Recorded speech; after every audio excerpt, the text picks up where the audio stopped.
Assalomu alaykum. Biyagomiz ixlosmandlari, hozir mana Xudo xolasa biyagomislarimizni tayyorlab gazonga chiqaryapmiz. Mana bu holada bu joylarimizda, bu reaktorimizda Xudo xolasa biyagomislarimiz tayyor bo'lgan. O'tgan yili tashlangan edi. Hozir biyagomislarimiz tayyor bo'lib, elab qoplab chiqaryapmiz Xudo xolasa gazon ekishga. Separator ilajimiz aktiv ishlayapti.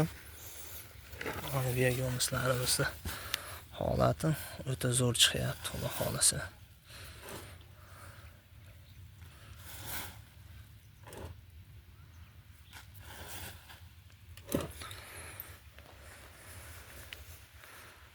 Bizni kanalimizni kuzatib borayotganlar biladi, o'tgan yili qo'yilgan edi. O'tgan yili bagi go'ylar yoyib, chuvalchaklarni tashlab boshlaganmiz.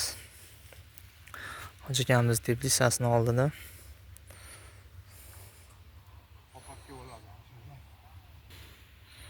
Xudo xolasa bu yilgi mavsumga paxta ekishga chigit ekib paxtachilikka Xudo xolasa berdik.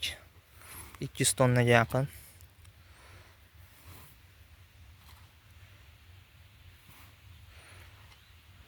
Xudo xolasa gazonga qanday solinishlarini ham video davomida ko'rsatib o'tib ketamiz. Videomizni oxirigacha ko'ringlar. Videomizga like bosib, kommentariyaga o'z fikrlaringizni yozasizlar. Xudo xolasa mana bu yil g'allaga Xudo xolasa solishlari ham mumkin fermerlarimiz. Bu yil chigit ekishga, paxtachilikka solindi. Xudo xolasa hozir gazonlarga qanday solinyapti, hammasini sizlarga ko'rsatib o'tamiz. Videomizni oxirigacha ko'ringlar.